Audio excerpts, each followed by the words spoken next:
Bonjour à tous et tout d'abord merci à mes 55 abonnés. Voilà, c'est évidemment une goutte d'eau par rapport à la majorité des chaînes YouTube. Mais voilà, moi qui n'espérais même pas 20 abonnés, ben voilà, 55 c'est bien. J'espère que ça va continuer à monter tout doucement. Au programme de cette vidéo, encore l'un ou l'autre accessoire et puis enfin un voyage à l'étranger. C'est parti!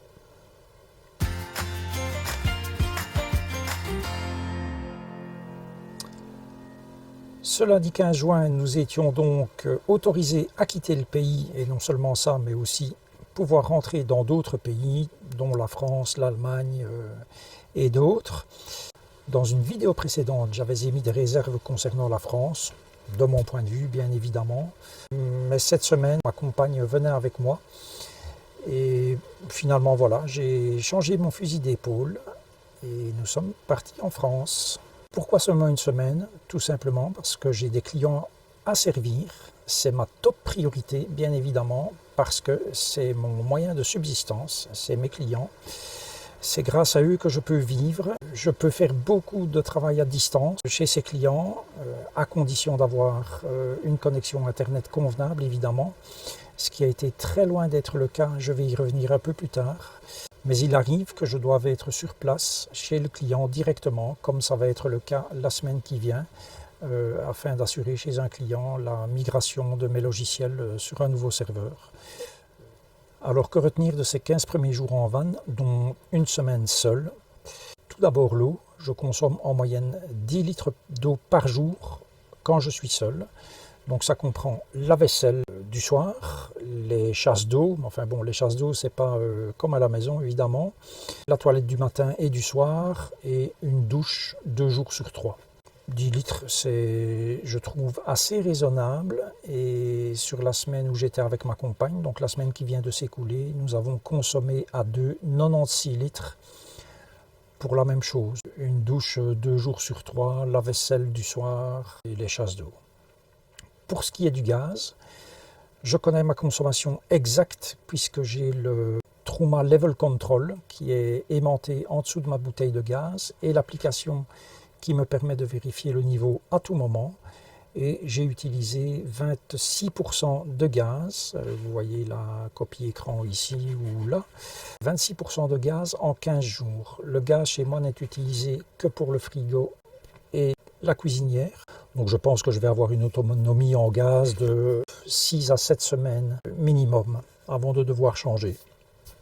Donc pour moi c'est parfait. Pour l'électricité, c'est pour le moment l'autonomie totale. La batterie de la cellule, qui n'est jamais qu'une batterie plomb 100 ampères, enfin batterie plomb, c'est une batterie calcium-calcium. Bon, bref, c'est une batterie plomb de toute façon. Elle ne me sert que pour l'équipement d'origine de la cellule, c'est-à-dire l'éclairage qui est full LED, la ventilation éventuellement, la recharge de mon smartphone la nuit, la recharge de ma montre et bien sûr la mise en route et l'arrêt du combi Truma qui pompe quand même un petit peu d'énergie. Alors je sais qu'on est en été, donc l'éclairage est très peu utilisé, mais en même temps ce n'est pas ce qui consomme le plus. Mais je termine la journée avec 92-93% dans la batterie. Et le matin, pour peu qu'il y ait déjà eu du soleil avant que je ne me lève, aux alentours de 6h30, 7h, la batterie est proche des 100%, à 9h30, 10h, elle est à 100%. La recharge de l'ordinateur portable, du drone, appareil photo, l'utilisation de ma Senseo pour faire 3-4 cafés par jour, tout ça se fait avec ma station Yeti 1400, donc c'est 1400 watts disponible. Au plus fort de l'utilisation, en 2 jours, j'en ai mangé 50%.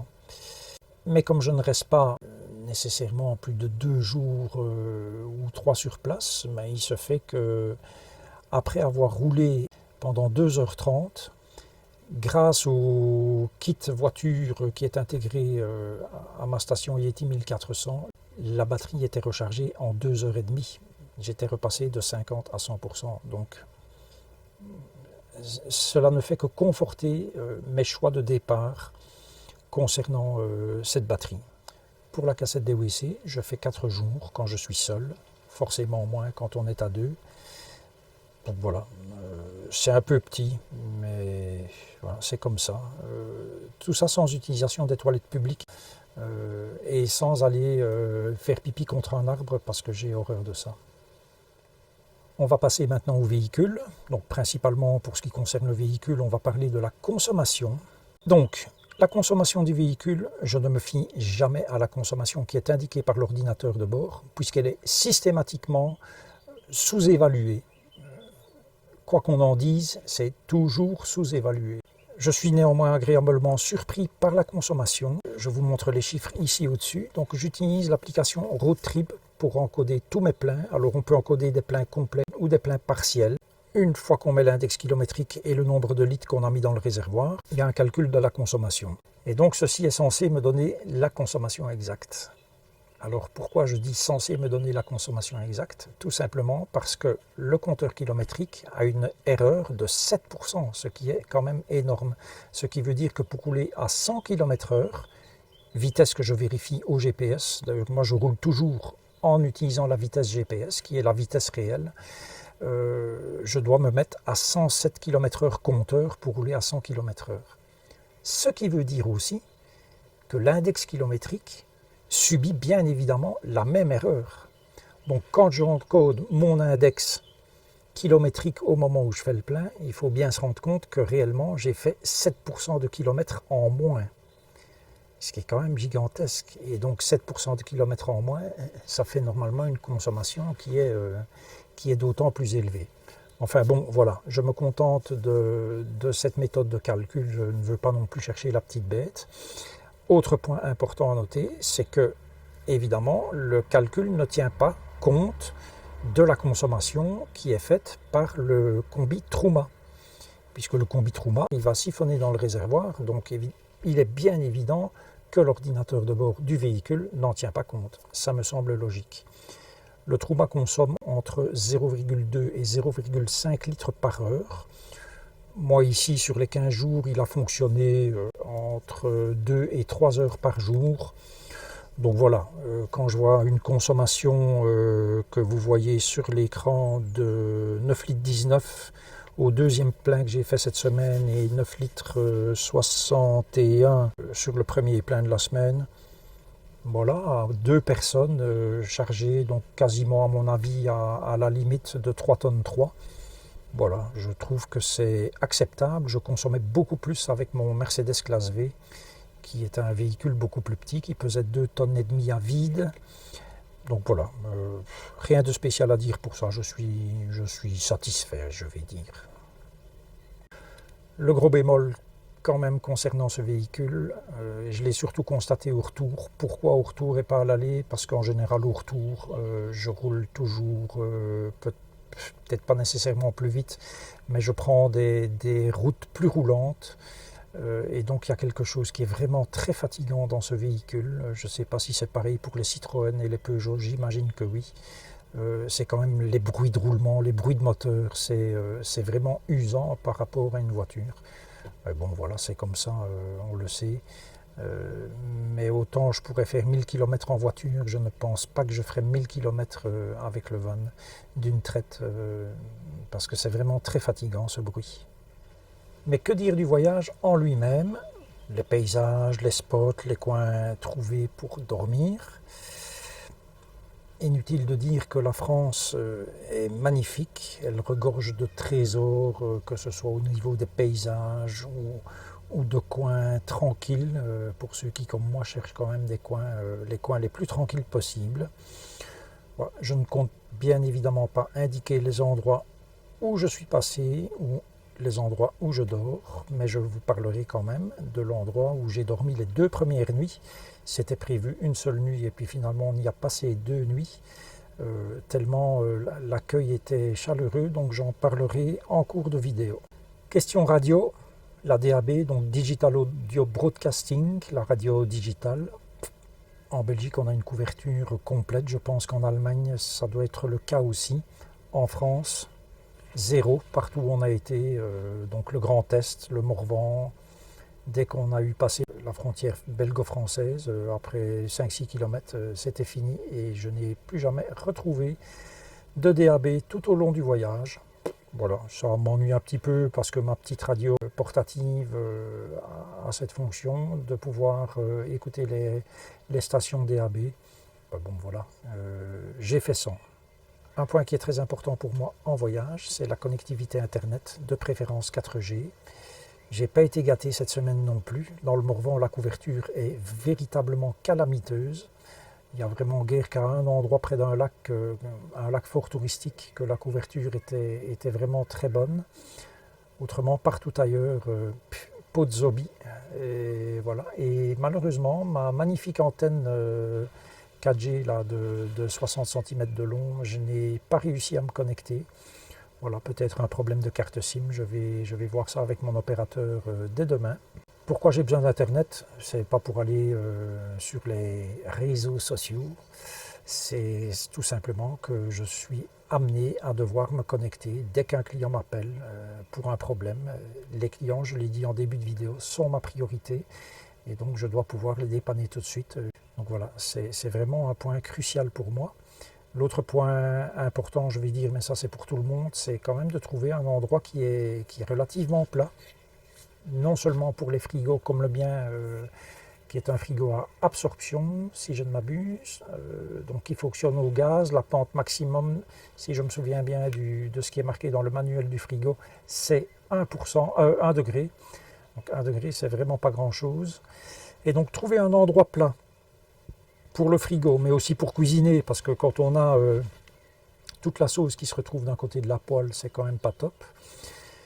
Donc une place plus ou moins plate pour cuisiner pour le frigo et avec une bonne connexion internet, bon, c'est quand même pas évident du tout. Par contre, trouver des places tranquilles, ça, on en trouve quand même pas mal.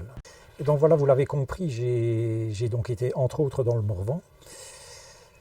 Et malheureusement, ce voyage dans le Morvan, c'est un petit peu mal terminé, mais je vous expliquerai ça après la vidéo. Place aux images.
Passé les 2 premières nuits de ce petit voyage à la ferme du lac de la Forêt d'Orient. Je vous recommande vivement ce lieu, vous y passerez une excellente nuit au calme et en sécurité.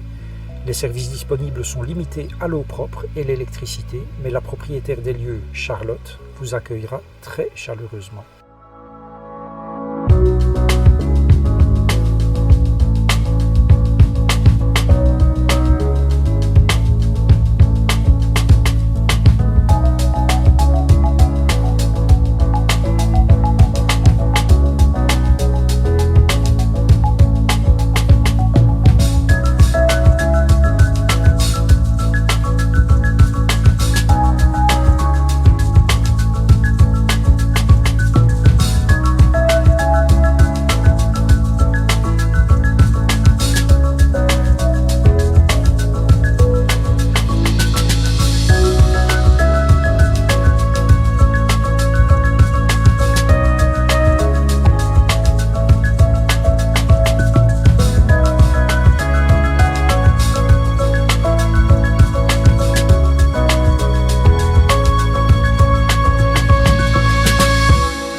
comme je le disais précédemment, il m'est arrivé quand même une belle tuile dans le Morvan.